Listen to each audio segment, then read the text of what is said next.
नमस्कार दोस्तों, स्वागत है डेली स्टडी में। पिछले 3 दिन से हम वीडियो अपलोड नहीं किए थे। इनके लिए हम आपसे हाथ जोड़कर माफी चाहते हैं और आपको बता दें कि पिछले 3 दिन का जो आपका क्लास एब्सेंट हुआ है उनका आज मैं आपके लिए जबरदस्त वीडियो देने वाला हूं। यानी कि आपको आज 3 वीडियो मिलेगा। पहला तो आपको ये सुबह में मिल चुका है, दूसरा 1 बजे अपलोड कर देंगे और तीसरा जो है शाम के 7 बजे अपलोड कर देंगे। उसके बाद क्लास रेगुलर हो जाएगी। तो चलिए शुरू करते हैं। पहला प्रश्न, मुरुगप्पा गोल्ड कप किस खेल से संबंधित है? मुरुगप्पा गोल्ड कप किस खेल से संबंधित है? सही जवाब ऑप्शन नंबर सी, हॉकी। तो ध्यान रखिएगा, मुरुगप्पा गोल्ड कप हॉकी से संबंधित है। और भारत का राष्ट्रीय खेल कौन है? हॉकी। हॉकी के जादूगर किसे कहा जाता है? मेजर ध्यानचंद को। और भारत में राष्ट्रीय खेल दिवस कब मनाया जाता है? 29 अगस्त को। 29 अगस्त को ही क्यों मनाया जाता है? क्योंकि 29 अगस्त को हॉकी के जादूगर मेजर ध्यानचंद का जन्मदिन है, इसलिए 29 अगस्त को भारत में राष्ट्रीय खेल दिवस मनाया जाता है। और ध्यान रखिएगा, मुरुगप्पा गोल्ड कप हॉकी से संबंधित है। और इनके अलावा आपसे पूछा जा सकता है डुरंड कप, रोवर्स कप किस खेल से संबंधित है? फुटबॉल से। Asia cup, Bose trophy cup, Duleep trophy ये किस खेल से संबंधित है? क्रिकेट से। यूरोपीय cup, Agarwal cup, Australia cup ये किस खेल से संबंधित है? बैडमिंटन से। क्वेश्चन नंबर नेक्स्ट, संवेग को किसके गुणनफल के रूप में मापा जाता है?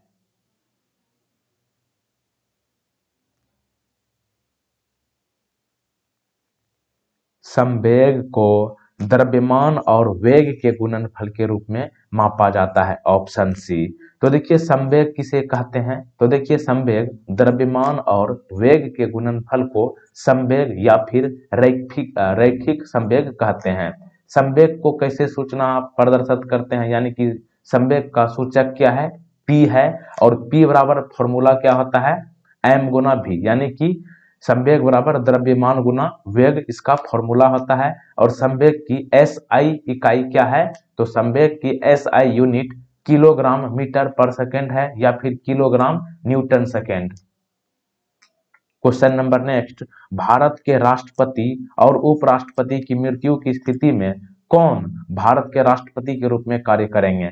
जैसा कि मैं आपको कई बार बता चुका हूं, अगर राष्ट्रपति अगर अनुपस्थित रहे तो राष्ट्रपति का कार्यभार उपराष्ट्रपति चलाएंगे। और यहाँ पर प्रश्न है कि भारत के राष्ट्रपति और उपराष्ट्रपति की अनुपस्थिति यानी कि मृत्यु होने की या फिर किसी भी तरह से अनुपस्थित रहे तो इसका कार्यकाल जो है राष्ट्रपति का किसके पास रहेगा? तो ये रहेगा भारत के मुख्य न्यायाधीश के पास, ऑप्शन नंबर ए, यानी कि सुप्रीम कोर्ट के जज के पास। अच्छा, सुप्रीम कोर्ट के जज की नियुक्ति संविधान के किस अनुच्छेद के तहत की गई है? 124 के तहत। और सुप्रीम कोर्ट के जज की नियुक्ति कौन करता है? भारत के राष्ट्रपति। और उपराष्ट्रपति और राष्ट्रपति दोनों में से कोई भी ना रहे तब सुप्रीम कोर्ट के जज राष्ट्रपति का कार्यभार संभालेंगे। क्वेश्चन नंबर 4, प्रसिद्ध तांगालिया शॉल भारत के किस राज्य से संबंधित है? तांगालिया शॉल एक कपड़ा है, ये भारत के किस राज्य से संबंधित है? गुजरात, ऑप्शन नंबर ए सही जवाब है। तो देखिए तंगालिया नाम का एक बुना हुआ कपड़ा केवल गुजरात के सुरेंद्रनगर जिले में पाया जाता है। और तंगालिया शॉल को केंद्र सरकार द्वारा किस वर्ष जीआई टैग दिया गया है? 2009 में। क्वेश्चन नंबर 5, किस जिले में राजगीर महोत्सव मनाया जाता है? आपको खुश होने की आवश्यकता नहीं है, यहाँ पर आसान प्रश्न नहीं है। भले ही क्वेश्चन आसान है लेकिन आपको जानकारी बहुत तगड़े मिलने वाली है। तो देखिए राजगीर महोत्सव जो है नालंदा में मनाया जाता है, ये तो आपको पता है। ओके, ऑप्शन सी सही जवाब है। लेकिन राजगीर महोत्सव को कब शुरू किया गया था? ये काफी इंपॉर्टेंट है। तो राजगीर महोत्सव जो है वर्ष 1986 में शुरू किया गया था। और राजगीर महोत्सव जो है ये भारत के बिहार के नालंदा में राजगीर में एक वार्षिक 3 दिवसीय कार्यक्रम है। ओके, और राजगीर महोत्सव का उद्घाटन किसने किया था? तो बिहार के तत्कालीन मुख्यमंत्री बिंदेश्वरी दुबे ने। कब किया था? 4 अप्रैल 1986 को। और राजगीर महोत्सव जो है नृत्य और संगीत का एक त्योहार है। क्वेश्चन नंबर 6, किसी व्यक्ति को लोकसभा का सदस्य बनने के लिए न्यूनतम आयु कितनी होनी चाहिए? लोकसभा का सदस्य बनने के लिए न्यूनतम आयु कितनी होनी चाहिए? ऑप्शन नंबर बी 25 वर्ष सही जवाब है। और लोकसभा का सदस्य बनने के लिए न्यूनतम आयु 25 वर्ष जो है ये संविधान के किस अनुच्छेद में कहा गया है? अनुच्छेद 84 के बी में। और राज्यसभा जो कि उच्च सदन होता है, राज्यसभा का सदस्य बनने के लिए न्यूनतम आयु कितनी होनी चाहिए? 30 वर्ष। ओके, आपको बता दें लोकसभा को निम्न सदन कहा जाता है, इसकी न्यूनतम आयु बनने के लिए 25 वर्ष है। और राज्यसभा जो कि उच्च सदन कहा जाता है, इसे न्यूनतम आयु जो है इसके बनने के लिए 30 वर्ष है। और एक लड़का कमेंट किया था कि भारत का प्रधानमंत्री बनने के लिए न्यूनतम आयु कितनी होनी चाहिए? तो देखिए लोकसभा का मेंबर अगर आप बन गए तो आप जो प्रधानमंत्री भी बन सकते हैं। तो प्रधानमंत्री बनने के लिए न्यूनतम आयु 25 वर्ष होनी चाहिए। ओके, क्वेश्चन नंबर 7, पलासी का युद्ध कब लड़ा गया था?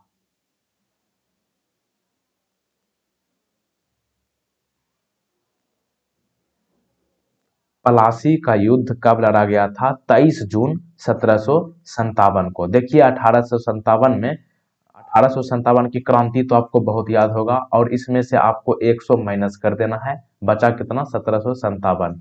और वर्ष 1757 के 23 जून को पलासी का युद्ध हुआ था। और पलासी का युद्ध जो है किसके बीच लड़ा गया था? ईस्ट इंडिया कंपनी और बंगाल के नवाब। और पलासी के युद्ध में किसने जीत हासिल की थी? अंग्रेजों ने। क्वेश्चन नंबर 8, 2020 में G20 शिखर सम्मेलन की मेजबानी कौन सा देश की है?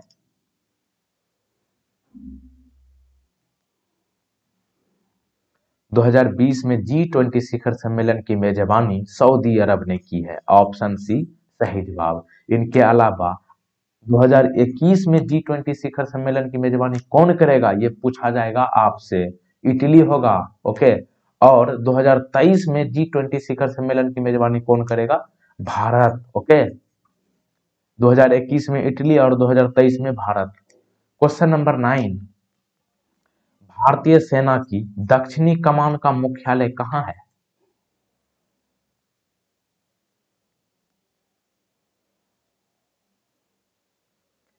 दक्षिणी कमान का मुख्यालय पुणे में है। पुणे महाराष्ट्र का एक जिला है। इनके अलावा कुल मिलाकर आपसे ये प्रश्न पूछा जा सकता है, जैसे कि पश्चिमी कमान का मुख्यालय कहाँ है?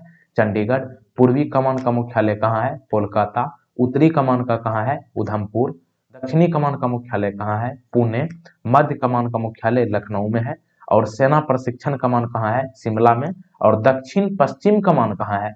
जयपुर में। और जयपुर को गुलाबी शहर कहा जाता है। और आप इसका स्क्रीनशॉट जरूर ले लें। क्वेश्चन नंबर 10, इस संशोधन के द्वारा शिक्षा को मौलिक अधिकार बनाने वाला अनुच्छेद जोड़ा गया है। यानी कि शिक्षा को मौलिक अधिकार जो है किस अनुच्छेद में तो है ही, ये किस संविधान संशोधन के तहत की गई है? तो ये होगा आपका 86वां संविधान संशोधन, जो कि वर्ष 2002 में हुई थी। तो आपसे डायरेक्ट ये प्रश्न पूछा जाएगा कि शिक्षा का अधिकार संविधान के किस अनुच्छेद में है? 21 के ए में।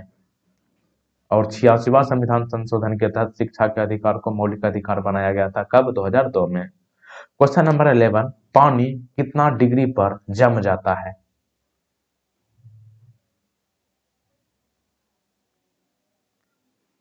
पानी 0 डिग्री पर जम जाता है, यानी कि 0 डिग्री सेल्सियस पर। तो देखिए पानी 0 डिग्री सेल्सियस या फिर 32 डिग्री फ़ारेनहाइट पर जम जाता है। अच्छा, ये तो जम जाता है। और पानी कितना डिग्री सेल्सियस पर उबलता है?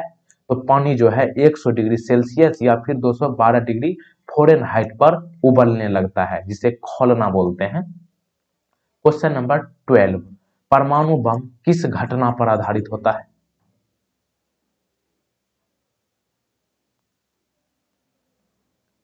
परमाणु बम विखंडन घटना पर आधारित है। ऑप्शन नंबर डी सही जवाब। तो देखिए परमाणु विखंडन क्या है?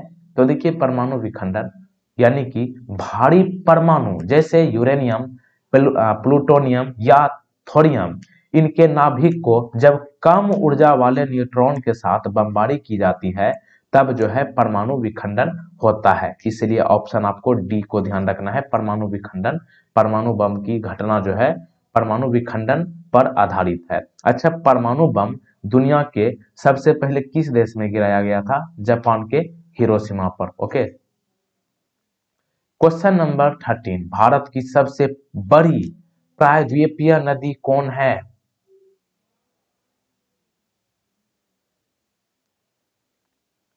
भारत की सबसे बड़ी प्रायद्वीपीय नदी गोदावरी है। Option number C. तो देखिए भारत में कुल मिलाकर कितने नदियां हैं जो कि प्रायद्वीपीय नदियां हैं? 6। कौन कौन? महानदी, गोदावरी, कृष्णा, कावेरी, नर्मदा और ताप्ती या फिर तापी नदी जिसे कहते हैं। और दक्षिण गंगा किसे कहा जाता है? गोदावरी नदी को। और गोदावरी नदी का उद्गम स्थल कहाँ है? महाराष्ट्र के नासिक जिला। और गोदावरी कहां पर अंत हो जाती है, यानी कि गोदावरी नदी कहां गिरती है? बंगाल की खाड़ी में। क्वेश्चन नंबर 14, स्वामी विवेकानंद हवाई अड्डा कहां है? देखिए यहाँ पे आपसे अगर इस तरह से पूछते नाम सिटी का नाम दे करके तो आप आसानी से कर लेते, क्योंकि आपको बता दें कि हवाई अड्डा का नाम काफी चेंज कर दिया गया है, इसलिए आपको इसी तरह से क्वेश्चन मैंने आपको दिया। स्वामी विवेकानंद हवाई अड्डा छत्तीसगढ़ की राजधानी रायपुर में है। ऑप्शन ए सही जवाब है। और आपको बता दें कि स्वामी विवेकानंद जो है हवाई अड्डा हाल ही में इनका नाम रखा गया है। पहले इनका नाम था रायपुर हवाई अड्डा, अब इनका नाम जो है कन्वर्ट कर दिया गया है स्वामी विवेकानंद हवाई अड्डा के रूप में, जो कि छत्तीसगढ़ के रायपुर में है। और आपको बता दें कि स्वामी विवेकानंद जी के जयंती पर भारत में राष्ट्रीय युवा दिवस मनाया जाता है। कब मनाया जाता है? 12 जनवरी को। ओके, ये क्या है? 12 जनवरी को स्वामी विवेकानंद जी के जयंती पर भारत में राष्ट्रीय युवा दिवस मनाते हैं। लेकिन आपको इसमें 6 महीना और जोड़ देना है। तो कितना हो गया? जनवरी में 6 महीना जोड़िएगा तो हो जाएगा आपका, सॉरी 7 प्लस करना है इसमें। ओके, 7 प्लस कीजिएगा तो आ जाएगा आपका अगस्त महीना। ओके, और अगस्त के 12 महीना, यानी कि डेट सेम रहेगा और महीना अलग रहेगा। इसमें 7 प्लस ऐड कर देना है तो हो जाएगा 12 अगस्त। और 12 अगस्त को इंटरनेशनल युवा दिवस मनाते हैं। ओके, अंतरराष्ट्रीय युवा दिवस। ये काफी इसी तरह से कंफ्यूज करके प्रश्न आपसे पूछा जाएगा। ओके, और इनके अलावा आपसे देखिए यहाँ पे ये पूछा जा सकता है कि काजी नजरुल इस्लाम हवाई अड्डा कहाँ है? ये है पश्चिम बंगाल के आसनसोल दुर्गापुर में। और लोकनायक जयप्रकाश हवाई अड्डा कहाँ है? तो ये है आपका बिहार की राजधानी पटना में। और महाराणा प्रताप हवाई अड्डा ये कहाँ है? राजस्थान के उदयपुर में। क्वेश्चन नंबर 15, मंगल पांडे को कहां फांसी दी गई थी? मंगल पांडे को कहां फांसी दिया गया था? तो यह है आपको सही जवाब होगा बी नंबर ऑप्शन, बैरकपुर में। तो देखिए 29 मार्च 1857 को मंगल पांडे को बैरकपुर में फांसी दी गई थी। और आपको बता दें कि 1857 का सैनिक विद्रोह कहां से शुरू हुआ था? मेरठ से। और आपसे यह भी प्रश्न पूछा जा सकता है कि 1857 का सैनिक विद्रोह ये कहां से शुरू हुआ था? मेरठ से। लेकिन 1857 का विद्रोह किसने शुरू किया था? सैनिक ने शुरू किया था। और मंगल पांडे जो है 34वीं बंगाल नेटिव इन्फेंट्री के सिपाही थे और उन्होंने सैनिक विद्रोह में महत्वपूर्ण भूमिका निभाई थी, जो कि 1857 के सैनिक विद्रोह का कारण बना था।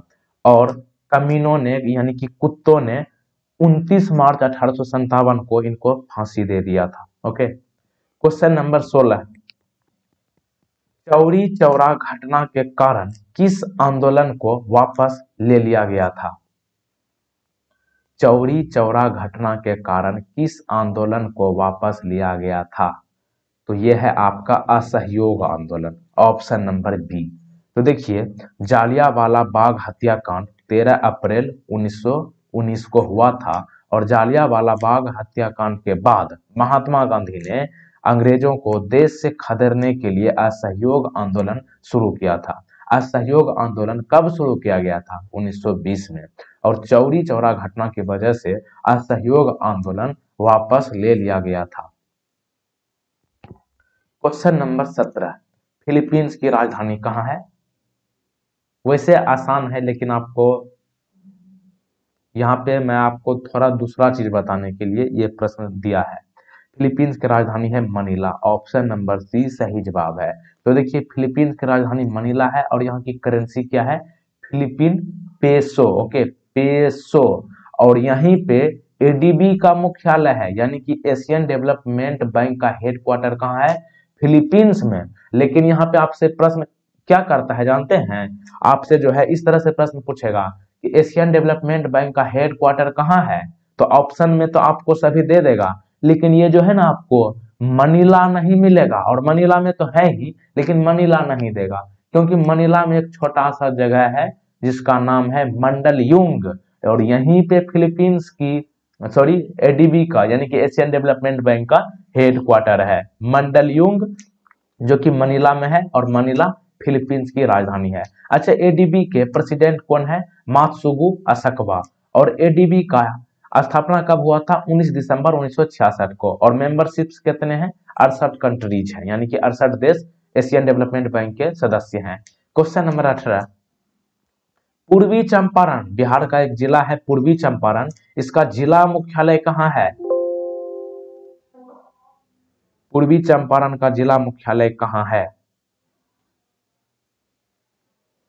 पूर्वी चंपारण का जिला मुख्यालय है मोतिहारी। Option number B. और बेतिया किसका जिला मुख्यालय है? ये पश्चिमी चंपारण का है। आपको पता होगा कि एक जमाने में चंपारण जो है एक ही जिला था, लेकिन ये दो जिला में बांट दिया गया, पूर्वी चंपारण और पश्चिमी चंपारण। पूर्वी चंपारण का जिला मुख्यालय हो गया मोतिहारी और पश्चिमी चंपारण का जिला मुख्यालय हो गया बेतिया। और बिहार का सबसे बड़ा क्षेत्रफल में जिला कौन है? यही है पूर्वी चंपारण, जिसका जिला मुख्यालय मोतिहारी में है। और भभुआ किसका है जिला मुख्यालय? यह है कैमूर का। और छपरा किसका है? सारण का। और सारण में ही सोनपुर मेला लगता है, जो कि पशु का मेला है, एशिया का सबसे बड़ा।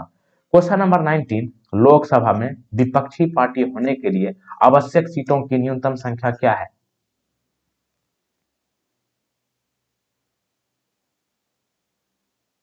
विपक्षी पार्टी होने के लिए आवश्यक सीटों की न्यूनतम संख्या 55 होनी चाहिए। Option number D. तो देखिए, संसद के नियमों के अनुसार लोकसभा में विपक्षी दल के पास लोकसभा की कुल सीटों में से कम कितना प्रतिशत सीटें होनी चाहिए? तो ध्यान रखिएगा, 10%। और कुल मिलाकर वर्तमान में संसद में लोकसभा की कुल सीटें कितनी है?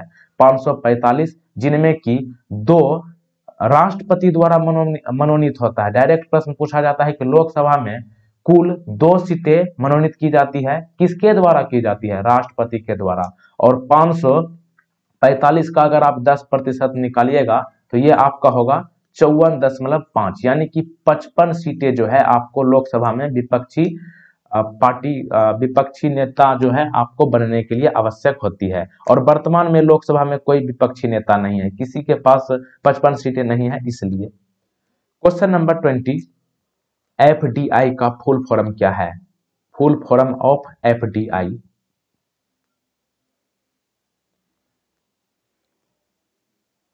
एफडीआई का पूरा नाम है foreign direct investment. Option B. Question number 21, Bihar सभ्यता द्वार का उद्घाटन कब किया गया था?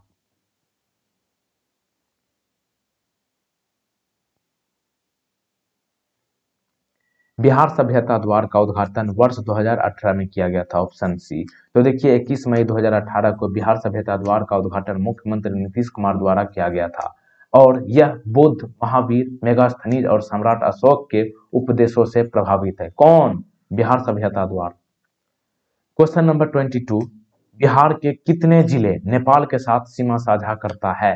क्योंकि बिहार का पड़ोसी है और भारत का पड़ोसी कंट्री है, लेकिन बिहार जो है नेपाल से सटा हुआ है। तो ये बिहार का कितना जिला जो है नेपाल के साथ अपनी सीमाएं लगाती है? 7। Option number C.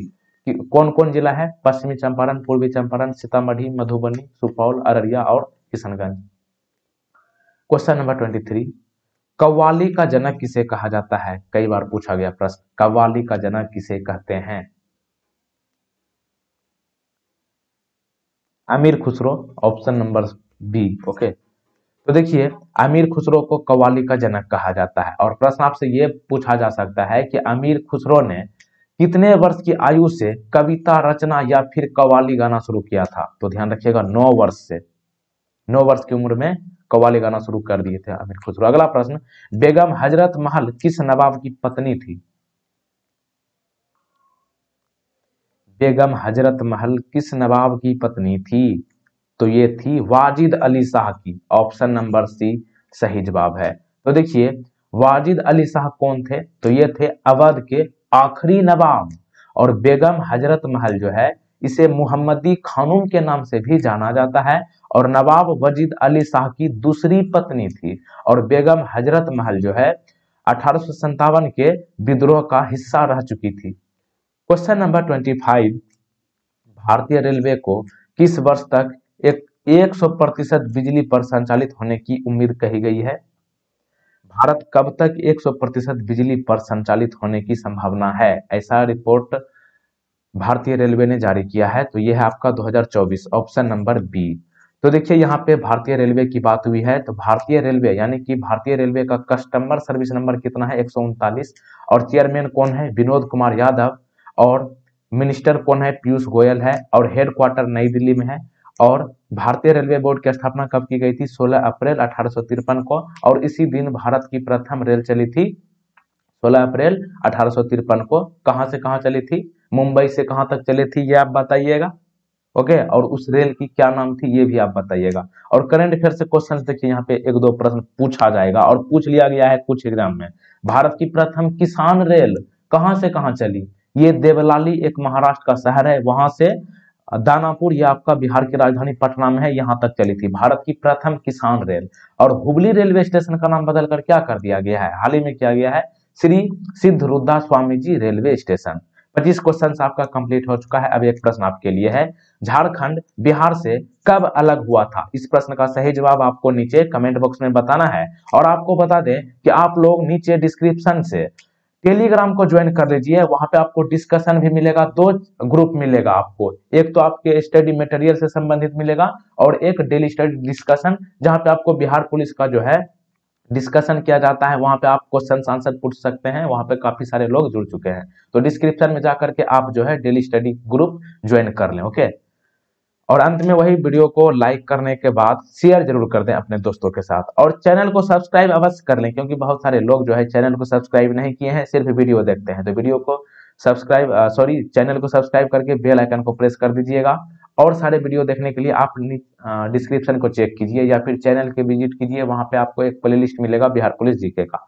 Thank you, जय हिंद, जय भारत। और यहाँ पे आप स्क्रीन पर एक वीडियो आ रहा है, इसको आप देख सकते हैं, ये भी बिहार पुलिस का वीडियो है और यहाँ पे आपको प्ले लिस्ट मिल रहा है। यहाँ से आप डायरेक्ट बिहार पुलिस का सारे वीडियो देख सकते हैं।